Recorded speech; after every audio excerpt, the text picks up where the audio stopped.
Praise the Lord.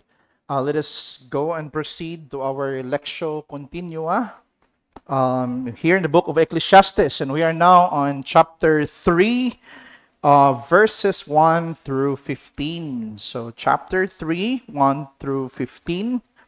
Buksan niyo po ang ating mga Biblia, mga kapatid. Babasahin ko po ito sa English Standard Version.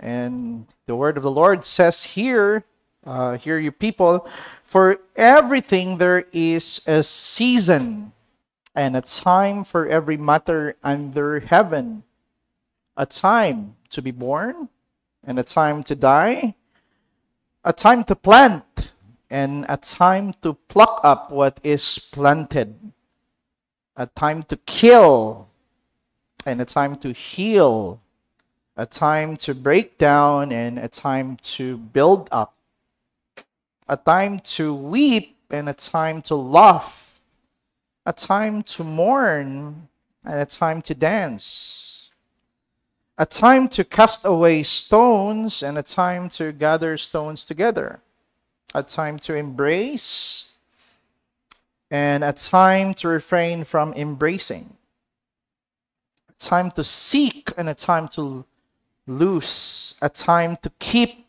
and a time to cast away, a time to tear and a time to sew, a time to keep silence and a time to speak, a time to love and a time to hate, a time for war and a time for peace. What gain has the worker from his toil? I have seen the business that God has given to the children of men to be busy with. He has made everything beautiful in its time. Also, He has put eternity into man's heart, yet so that he cannot find out what God has done from the beginning to the end.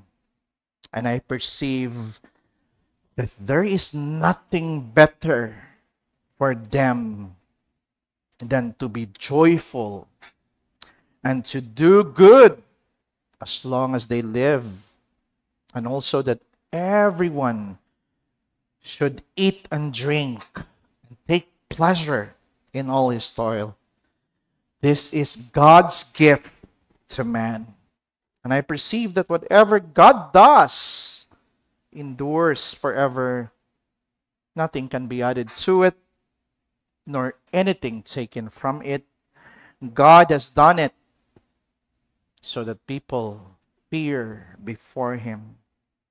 That which is already has been, and that which is to be already has been.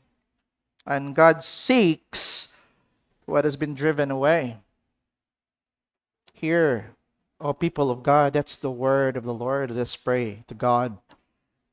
Aming Ama na nasa langit, napaka-gracious mo po sa amin, Panginoon, na kami binigyan mo po ng kapahingahan. Binigyan mo ang iyong bayan, Lord, ng time to pause from all their earthly concerns, so that they will be able to hear undividedly your word, your pure word. And Lord, may you work through your Spirit despite the weakness of the preacher, that you will speak through them, that you will make this pulpit, Lord, a channel of your message, that you would communicate to the people whom you love. Speak your truth, Lord, and may your people respond in worship by attentively listening to your word. May your name be glorified in the preaching of the word in Jesus' name. Amen. Knowing the right timing of seasons is very, very crucial or very important sa mga magsasaka. Dapat nila alam yung timing ng mga seasons, especially in other country. If you are a farmer, you must know when will be the winter season, the summer, the fall, and the spring. Dapat alam mo itong mga bagay ito kung kailan ito mag-fall. And generally, before darating itong winter season, alam nila, paparating na yung winter, most farmers usually perform their final reaping. Either magre-reap na sila in advance, no? Before darating yung winter season, or gagawa na sila ng kanilang final harvest. Sa pag-aaral ko, after that, after nila mag-harvest in full, magtatanim daw sila ng tinatawag na cover crops. Ang reason nito mga kapatid is para maprotektahan yung mga soils nila from erosion which is caused by wind and water.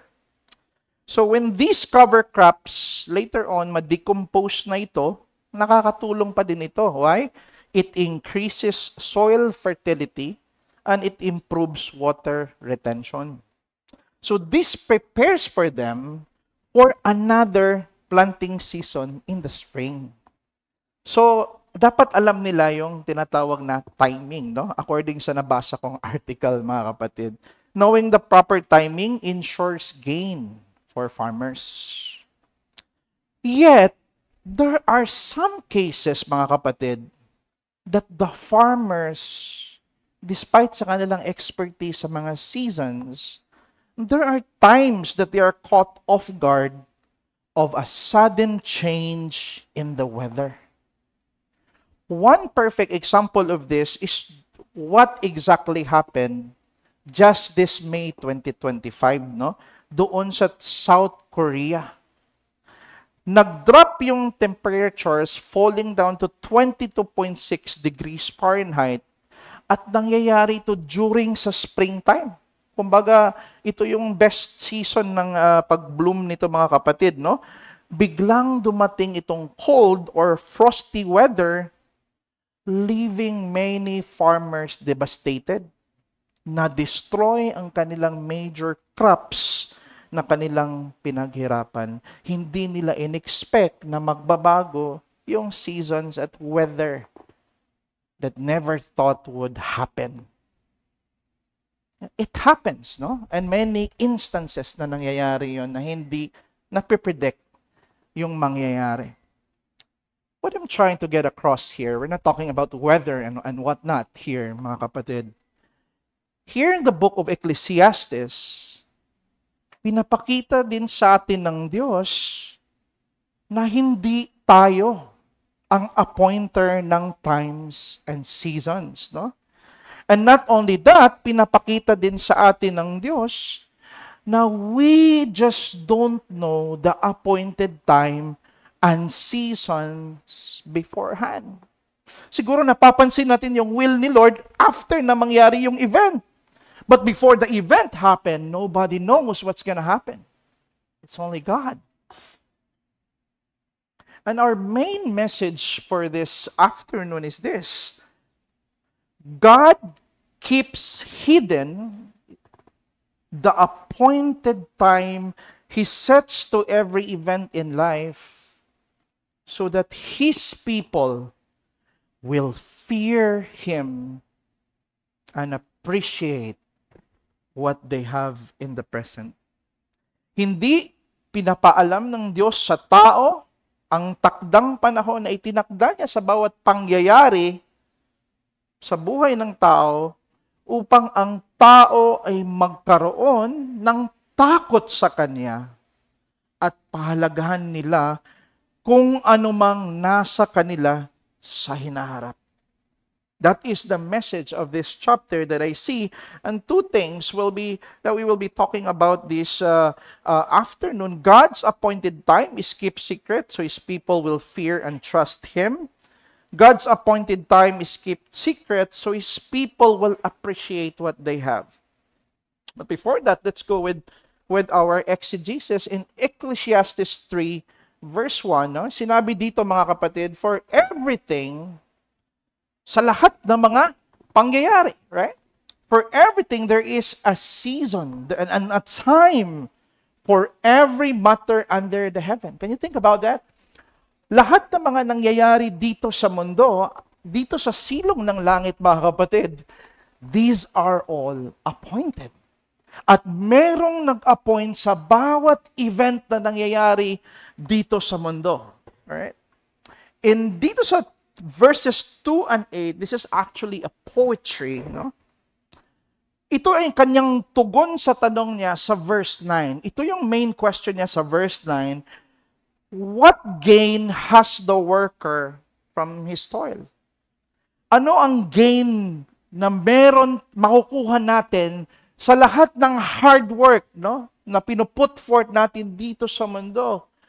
Ano yung, can we get lasting gain from all our hard works?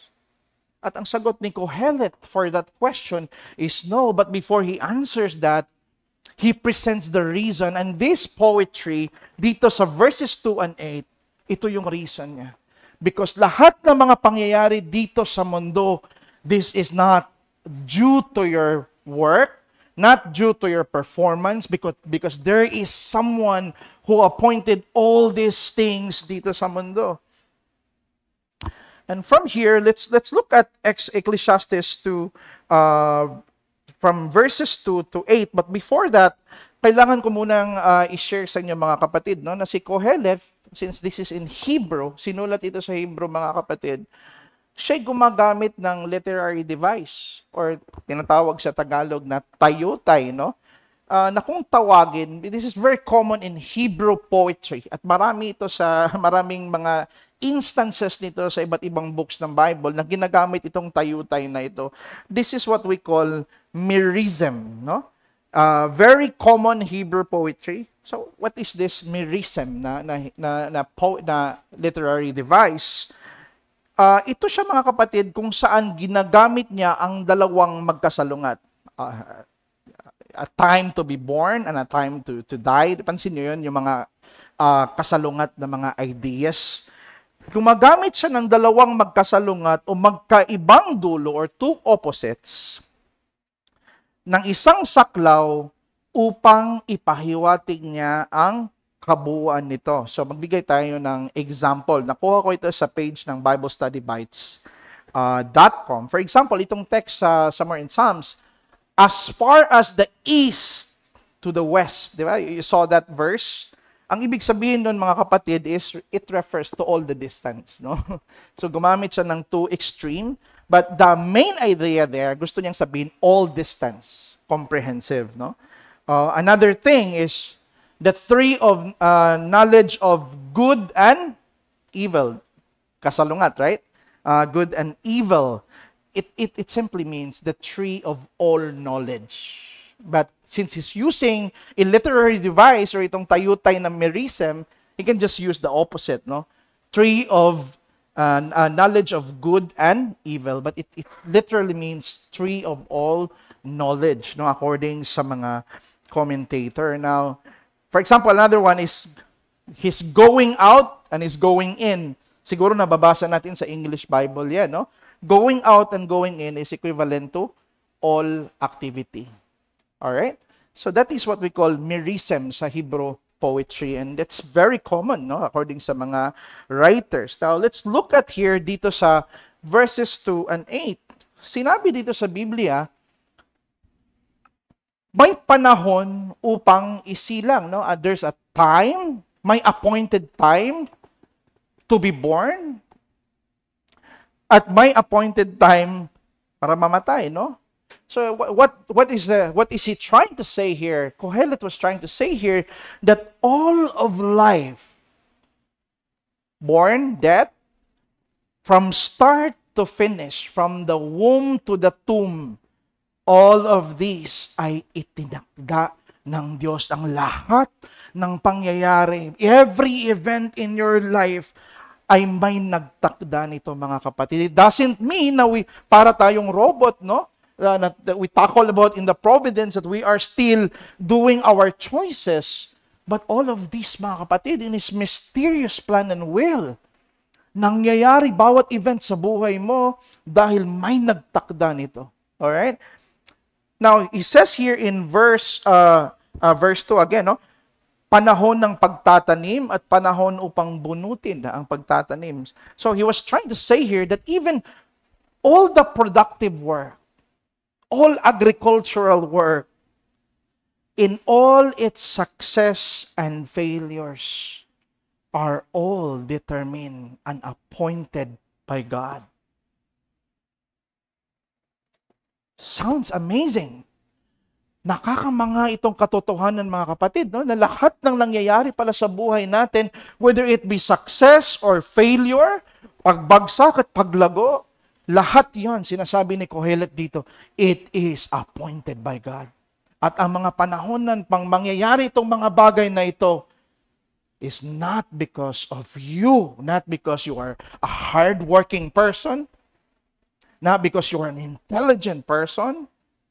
It was never you, the final arbiter of those outcomes that will happen in your life, but it is God na nagde-decide. No? It could be possible no, na ikaw ay very hardworking compared to other people. It's possible na ang itong taong ton tamad, nakita ng 1 milyon yumaman, tapos ikaw na nag-hard work, possible na ikay biglang nagkasakit. Namatay ka. You see that what I'm trying to say here is that I'm not encouraging na magiging tamad tayo, mga kapatid, no? But I was just trying to say na hindi natin hawak or control ang outcome ng ating mga ginagawa. Let's continue. In verse 3, panahon ng pagpatay at panahon ng pagpapagaling, panahon ng paggiba, at panahon ng pagtatayo. What he was trying to say here is all forms of destructions or even restorations ay itinakda ng Diyos. If there's one person who tries to kill another person, if it is not in the timeline of God, hindi mamamatay ang taong yan. That person will remain immortal until sa pagtakda ng time ng Diyos para sa kanyang kamatayan. It is never in the power of man na magdidetermine kung kailan papatayin ng isang tao, kailan papagalingin ng isang tao, kailan ma-destroy ang isang nation, kailan ito babalik. Lahat ito, in all success and failures, it was never in the hands of men. Panahon ng pag-iyak at panahon ng pagtawa, panahon ng pagtangis at panahon ng pagsayaw, all forms of human emotions.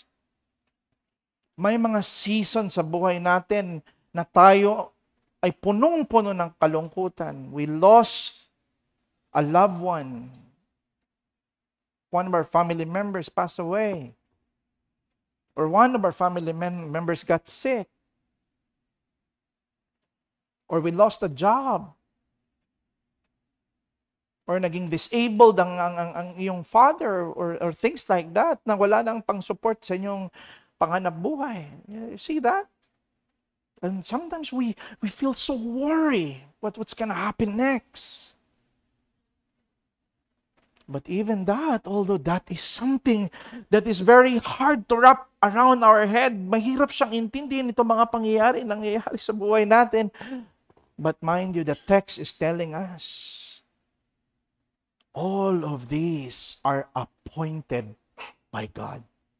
May nag-appoint sa lahat ng mga bagay na nangyayari dito sa mundo. Whether it be in your joy, if you're in your heyday, na ikaw ay nagpapakasaya, punong-puno ka ng blessing, lahat ng mga job na in-applyan mo, parang successful lahat, no? There's a season for that, mga kapatid, na parang ikaw na lang nagde-decline sa mga magagandang opportunities, parang litong-lito ka na, alin mapipiliin ko dito, milyon-milyon yata tong mga dumating sa, may ganyang season sa buhay natin, right? There's season na nangyayari yan. May mga time na hindi ka preparado sa interview, biglang ikaw ang napili. Na hindi mo alam yung klase ng trabaho, ikaw ang nakuha. There's a time for everything na itinakda ang Diyos, mga kapatid, no? And you might say, Brother Jess, I was preparing for this. I was the one who do the hard work. That's why I'm successful. It could be na nag-prepare ka and you are equipped at nangyari nga, natupad nga yung plano mo na ikaw ay maging successful at it happens according to what you planned it.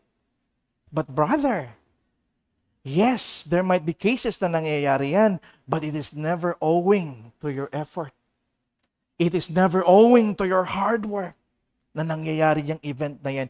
Nangyayari pa din yung mga event na yan sa buhay mo dahil may nagtakda na mangyari yan. At yung preparation mo, yung pagiging equip mo sa mga bagay na yan, those things are also decreed by God na yan mangyari sa iyo. At magiging means yan sa success mo sa buhay mo.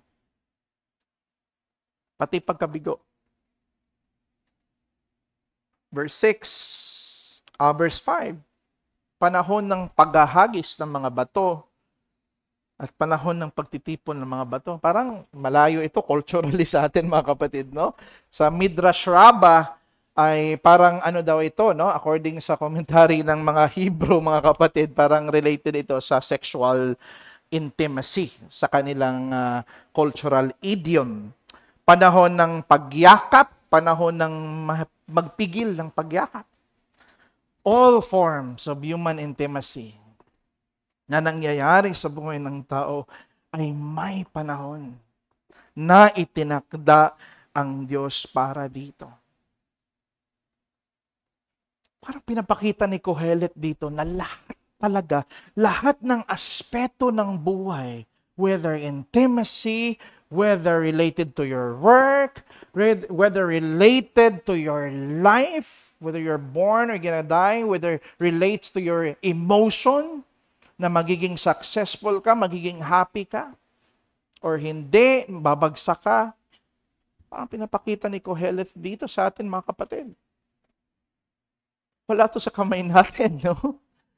Even the time where you can find a wife someday, or a lover someday, o mapapangasawa mo, hindi rin ikaw, mga kapatid, na nagtakda nito.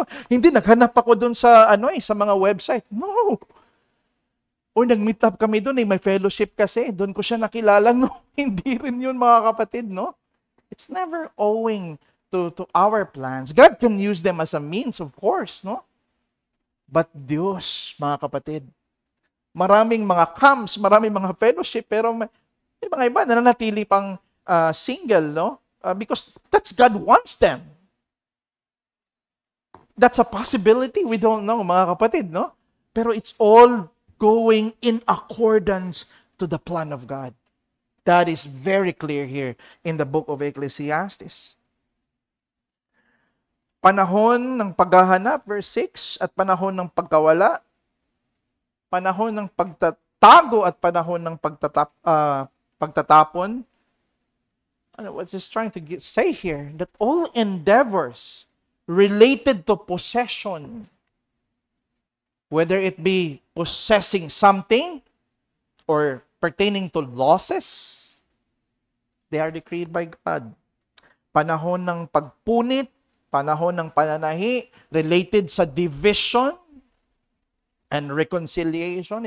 If may mga gano'n na nangyayari sa buhay natin, masakit tanggapin, mahirap tanggapin na may mga ganong events. But brothers, these things are not something na na-surprise ang Panginoon na lumikha ng lahat ng mga bagay, na nagtakda ng lahat ng mga bagay. Hindi siya Diyos na parang, nakikita ko sa future na itong yung mangyayari. Hindi siya na-surprise, mga kapatid. Long before we were created, everything that will come to pass in the future from the start to the finish line, He perfectly knows it. That is the God of Scripture. Panahon upang magmahal, panahon upang masuklam, all emotional response, panahon ng digmaan at panahon ng kapayapaan. All national affairs, even wars from nation against nations. Lahat ng mga wars na nangyayari ay itinakda ng Diyos. Pansin niyo sa text sa Matthew 24, there will be wars and famine, di ba? Pansin mo yung mga text sa Bible that God is making a declaration na may mangyayaring war in the future. How can He declare? Because He decreed it. He foreordained all these things. Na bagamat itong mga bagay na ito, may mga negative na pangyayari sa mundo na nagaganap, brothers, by His divine wisdom and knowledge, lahat ng mga event nito, whether good or bad na nangyayari, will fall perfectly right in their own time. Because the one who arranges all these events is the God of time and seasons. Ito'y Diyos ng time on seasons. Now, ang tanong ulit ni Kohelet, so anong pakinabang? Anong pakinabang ang natatamo ng manggagawa sa kanyang pinagpaguran? Yan yung tanong niya. What advantage can man gain? If he's not the one who sets the time and seasons, anong pakinabang? No? Is there any lasting advantage to all his hard work, given that he's not the one who sets the time, but there is a time setter that is above him and more powerful than him, who is God, who sets all events under the sun? And the answer to his question, this is a rhetorical question, no? Ito yung question na hindi kailangan ng sagot, no? But ito yung tanong, no? Rhetorical question is a question na nag-expect na ang sagot ay no, right? And the answer to his question is absolutely not. There is no lasting advantage from all his hard works. Pinapakita ni Kohelet na lahat ng mga events na nangyayari at mangyayari pa sa mundo ay hindi ito consequence ng ating mga hard work or achievements. Man is not the time setter of his own success. Man can pursue with all his efforts to gain something. However, it's not the power of man to determine with certainty the outcome. We can plan to pursue something, right? We can devise plan. But when it comes to the outcome, sometimes marami tayong ini-expected na outcome. Pero masashock na lang tayo no, na how did it go? Hindi natin in-expect na nagbabago yung, hindi hawak pala natin yung outcome ng mga pinaplano natin. Even if we have all the means, may pera, talino't yaman, even meron ka nun mga kapatid, hindi mo pa din hawak yun sa kamay mo.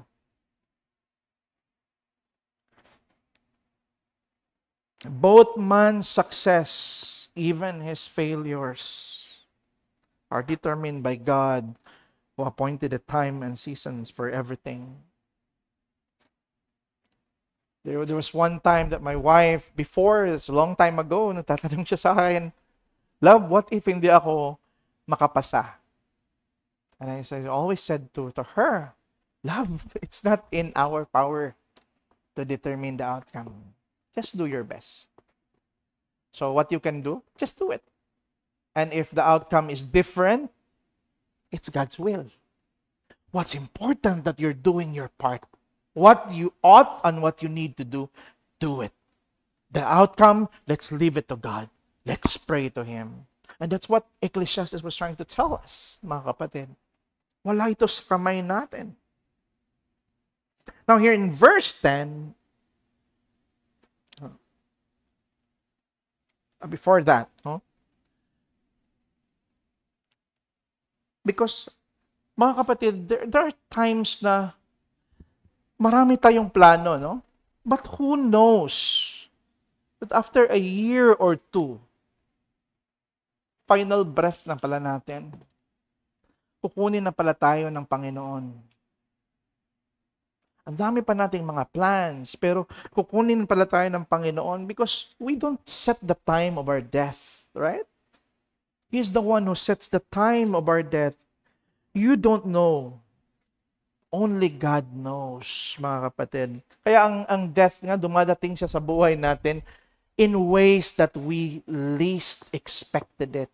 No? May mga tao na nagkakasakit, biglang gumaling. So, enjoy lahat. Happy lahat. The next day, kinuha na ni Lord. Pansin nyo yun? Para siyang thief in the night that there are cases that we cannot expect those things, no? Because hindi natin hawak ang buhay natin, hindi hawak natin yung mga outcome sa lahat na mga ginagawa natin. Kohelet is so frustrated on this, mga kapatid, no? And now in verse 10, we see here, sabi niya, I have seen the business that God has given to the children of man to be busy with. Nakita daw niya yung mga task na ibinigay ng Diyos sa lahat ng mga tao under heaven, in which they are so preoccupied and busy with. Na-observe daw ito ni Kohelet, mga kapatid. No? All the tasks and endeavors that God gave to humanity to be preoccupied with, He was keeping watch on those things, on those tasks that was assigned to every human person under the sun in which they are preoccupied. At itong sabi ni Kohelet, yes, lahat ng bagay ay maganda sa kapanahunan na itinakda ng Diyos. No? He makes everything good in His own time. We'll go back to that later. Pero He said in the next phrase that God puts eternity. Inistamp ni Lord itong eternity sa puso ng tao so that man will have that sense of divinity, na may sense of eternity na hahanapin niya, yung maka-feel sa puso niya, which is God alone, that somehow ma-realize niya na itong mga bagay dito sa mundo ay hindi kayang isatisfy ang puso niya, right? There's that deep-seated desire in his heart. But you know what God is doing? It says here, mga kapatid, here comes the frustration. He still cannot find out what God has done from the beginning to the end. Hindi niya malalaman ang ways at ang mga kilos ng Diyos from beginning to end. Yes, we know that God appointed time and seasons, but the dilemma here is that we don't know when that time will be. Hindi natin alam kung kailan yun mangyayari. Okay sana na parang farmer na may mga schedule, yung time of spring, the time, may months na parang pwede nating ma-predict. Mga pangyayari na nangyayari sa buhay ng tao are something that is not within the range of our wisdom and knowledge, mga kapatid. Verse 11, He has made everything beautiful in His time. So Kohelet understood na hindi alam ng tao ang appointment ng Diyos sa lahat ng bagay na nangyayari sa mundo. He can discern, man can discern na may order, na may plano, na parang may reason at may appointment ang lahat ng bagay. Pero the sad thing is that man cannot understand or fully comprehend God's ways from beginning to end. And in verse 7 sa Acts chapter 1, it says here, it is not for you to know times or seasons that the Father has fixed by His own authority. Hindi sa atin, it's not for human to pry over the secret will and the secret things that He has decreed from long time ago. It is remained hidden, and we can only fathom it once that event already occurred. Ang point dito, mga kapatid, dito natin makikita, this very short point, verses 12 to 13, ano yung conclusion ni Kohelet? Given na ito yung situation, given na hindi tayo nag-a-appoint sa lahat ng mga bagay, given na hindi natin alam kung kailan yung appointed time and appointed seasons, so ano palang pinaka-the best na gawin ng tao? He says here, I perceive, verse 12, that there is nothing better for them than to be joyful and to do good as long as they live. Also that everyone should eat and drink and take pleasure in all his toils. This is God's gift to man. In other words, mamuhay tayo na masaya, no? At kontento sa anuman na meron tayo sa hinaharap, sapagkat ito ay biyaya ng Diyos sa atin. Sometimes when we have so much ambitions and desire na feel natin, pag na-achieve ko itong mga bagay na to, doon ako ma-fulfill. But no! Because of that, you miss to appreciate the present gifts that God has given to you.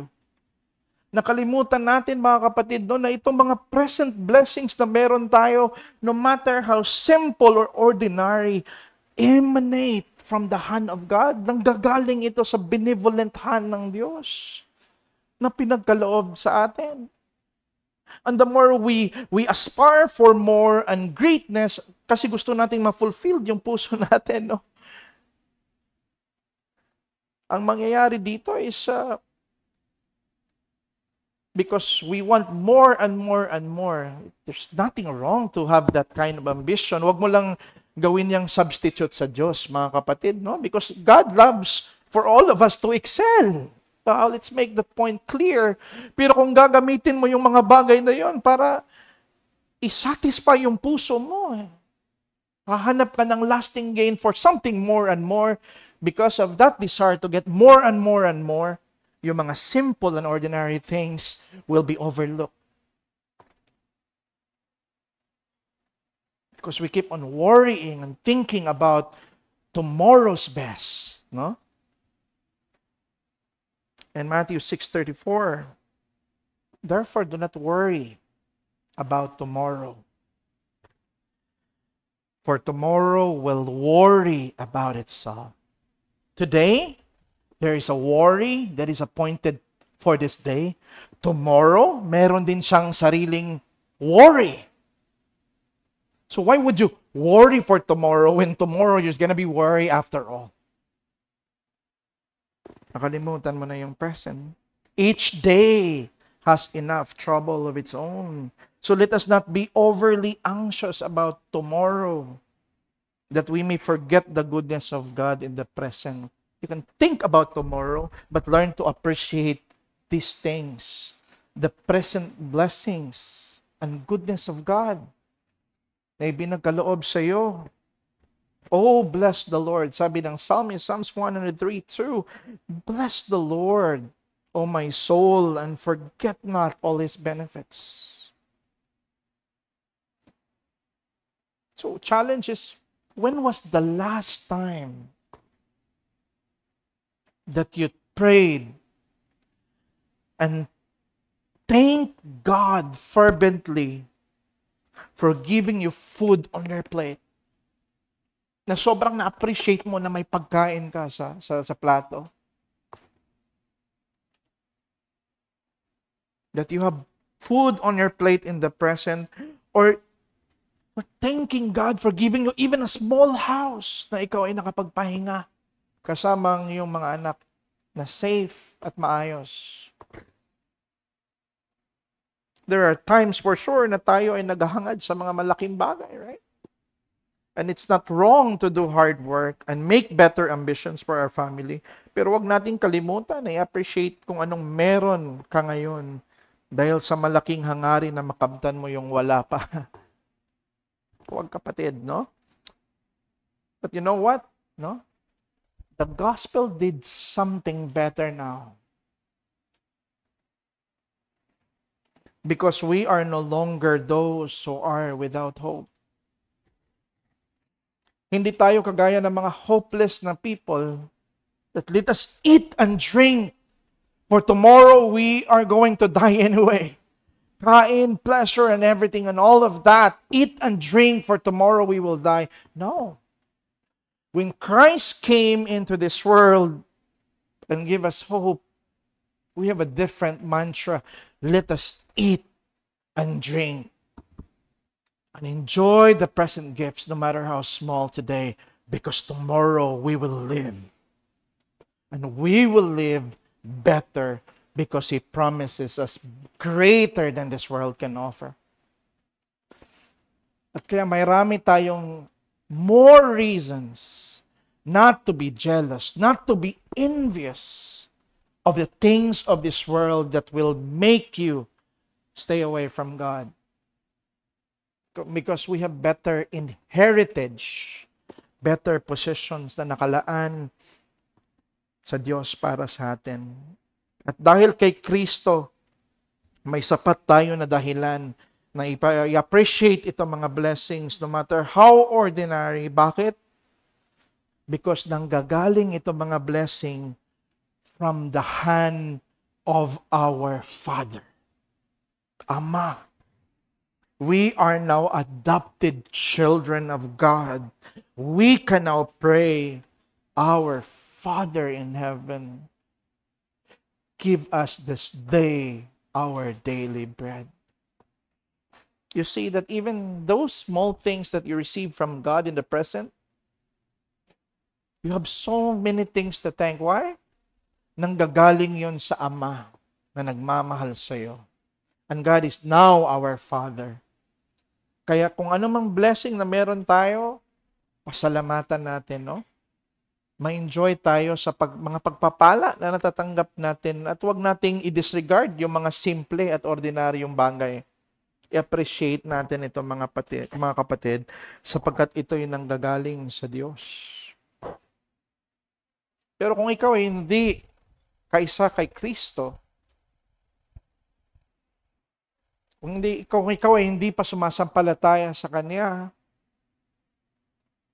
siguro ang buhay mo, kaibigan, no? You can just work hard, labor hard, eat and drink, and then you die. And when that comes to you, pagdating na yung kamatayan, you don't know what's gonna happen. You will face God in the judgment. Walang hope after your eyes are closed in this world below. Kaya kung ikaw ay nakakinig ngayon sa mensahe, nananawagan sa iyo ang Diyos na lumapit ka kay Kristo, maging kaisa Kanya habang hindi pa dumating yung panahon na itinakda niya na ikaw ay mamatay, habang ikaw ay nabubuhay pa ngayon, hanapin mo ang Diyos. At ngayon na nakinig ka sa Ebanghelyo, about kay Kristo, na siya'y nabuhay, namatay, at siya'y na-resurrect and is rising to the right hand of the Father upang mag-intercede sa kanyang bayan na kanyang minahal. Lumapit ka sa Kanya kasi siya'y may pangako that anyone who believes in the Lord Jesus Christ will not be ashamed. God will save them. As long as you live, as long as the time appointed for you is still not yet arriving, listen to the Word of God. Listen to the Gospel. Sapagkat yung day na yon, when it comes, it will be fixed. And you can never ever say no to death. When death comes, it will take everything from you and it will take your life, whether you like it or not, whether you are strong today or not, whether you're rich today or not, whether you are intelligent or not, you cannot refuse that. But maybe this is an appointed time ng Diyos, no? para ikaw ay makapakinig sa Ebanghelyo at ikay lalapit kay Kristo at sasampalataya sa Kanya. Kaya magsisi ka sa iyong kasalanan, no? Lumapit ka sa nag-iisang tagapagligtas. Sapagkat itong tagapagligtas ay nag-appoint din ng day na narinig natin sa preaching kanina that He will soon judge. And He will let His enemies drink the cup of His anger, of His wrath, without mixture, sabi ng Revelation. Without the slightest mixture of mercy when He comes back. So while that appointed day has not yet come, come to the Lord Jesus Christ and believe in Him. In verse 14 to 15, Kohelet says here, and I perceive that whatever God does, this is going to be short. I perceive that whatever God does endures forever. Nothing can be added to it, nor anything taken from it. God has done it so that the people fear before Him. Milinaw ni Kohelet na kung ano ang itinakda ng Diyos sa cycle of events na nangyayari dito, verse 15, ay hindi pwedeng baguhin. Nothing can be added to it. Nothing can be subtracted against it. Whatever He decides, whatever He appoints, it will be fixed and firm. And no one, no powerful being can change the determination of God from His sovereignty. Unchangeable. Knowing that all the appointed time are set by God and we don't know it, knowing that all are fixed and unchangeable, therefore, ano yung practical application sa atin na sinabi ni Kohelet? Nararapat na mamuhay tayo na may takot sa Kanya. That even if meron kang gustong gawin sa buhay mo, mga kapatid, even if you have all the means, even if you think that you have the capability of doing it, still submit to Him. Still live in fear. Still bow to His sovereignty. Na even though I have the means and power, no, it's not in my hand to determine the outcome, but You, Lord. Kaya tayo, even if we wondered, may budget naman tayo para bukas, ba't nagpipray pa tayo ng give us this day our daily bread? Kahit nga meron tayong budget or wala, mga kapatid, it's still in His power that will determine what's gonna happen tomorrow or today. Kaya magpapasalamat tayo, magpipray pa din tayo ng ating kakainin sa mga simpleng bagay because it is in His power. It is in His determined plan. So mabuhay tayo na may takot sa Kanya. At huwag na tayong magpadaya sa ating pride. Kasi lulukuhin tayo ng ating pride, mga kapatid. Our wisdom is trying, magbo-boast tayo sa ating mga kakayahan. No? As if it's all in our hands to determine the outcome. But it is no, it's not in our hands. Nasa sovereignty of God itong mga bagay. You know what? The sovereignty of God is a very comforting doctrine. It's a very practical doctrine. And how many people, denomination, churches deny the biblical truth of divine sovereignty? Hindi ito parang logical concept lang that appeals to the intellect. God's sovereignty is like the sweet embrace of a mother to her offspring. It is a doctrine of life that calms every chaos of our hearts. Na yung failure mo at kamalian mo or anything na nangyayari dito sa mundo, you are responsible for that. Pero hindi nawawala dito yung beautiful plan of God. All things happen, no? Ito yung comfort natin. Bagamat hindi natin maintindihan itong mga nangyayari sa mundo, ang comfort nating He made everything beautiful in His time. I'll go back to that later. Here is the end case. Si Nick Paul, according sa isang account, was the first child to Tim and Eileen Chalice. He was a quiet and thoughtful boy who valued a small group of friends, and he loves a very big library of books.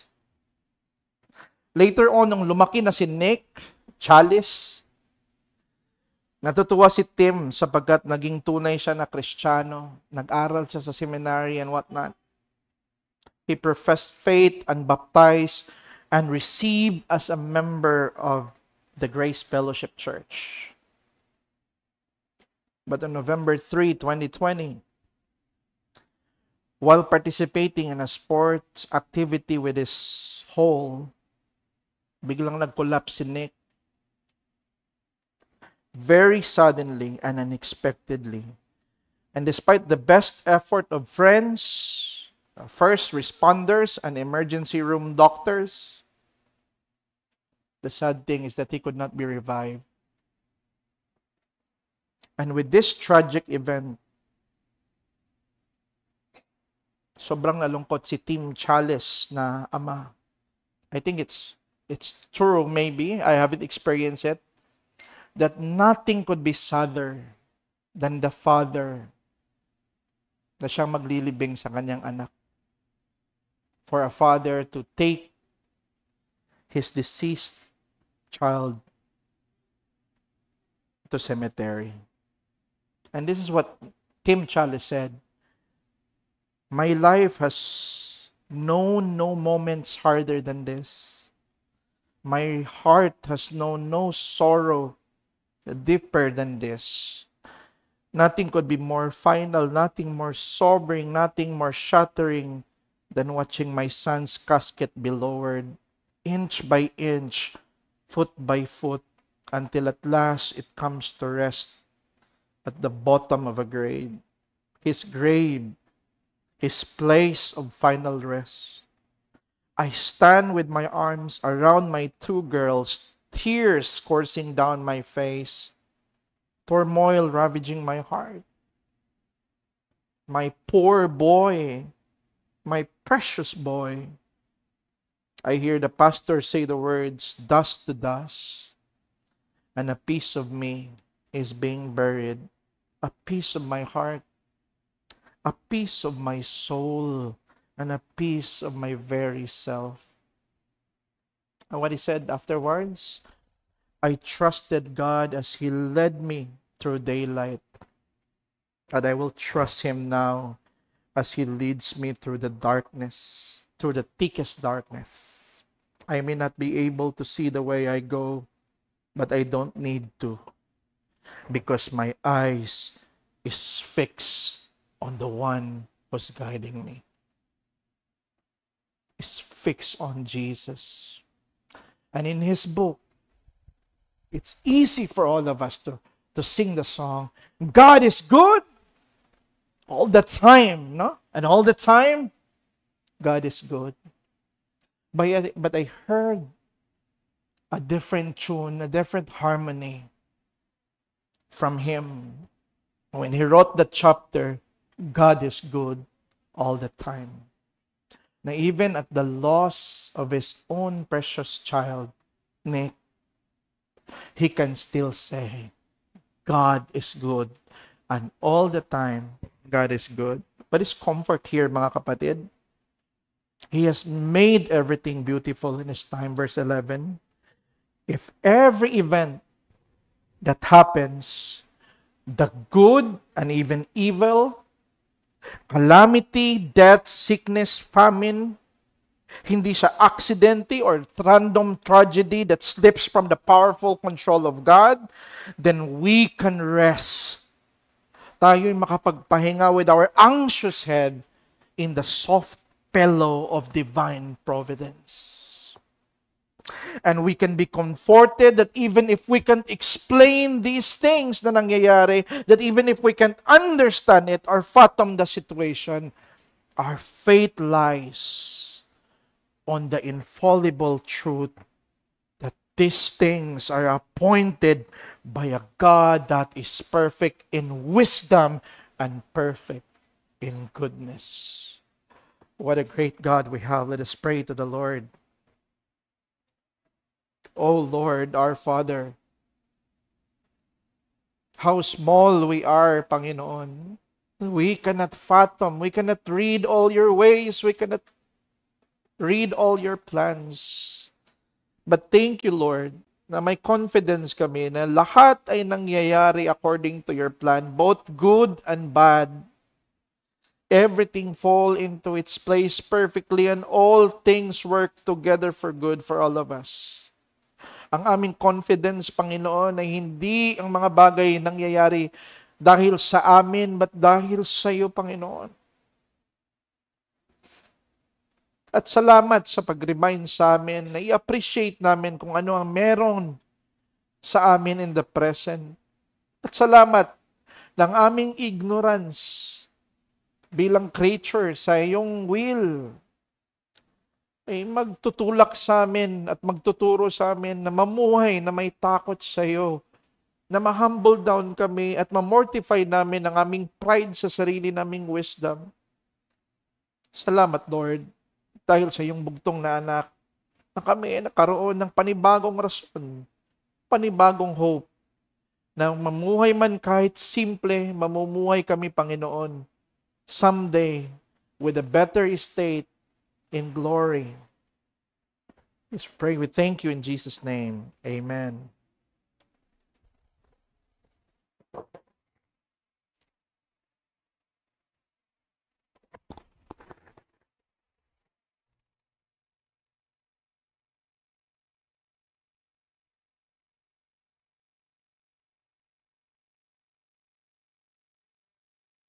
Of my weary soul. Tayo tumayo.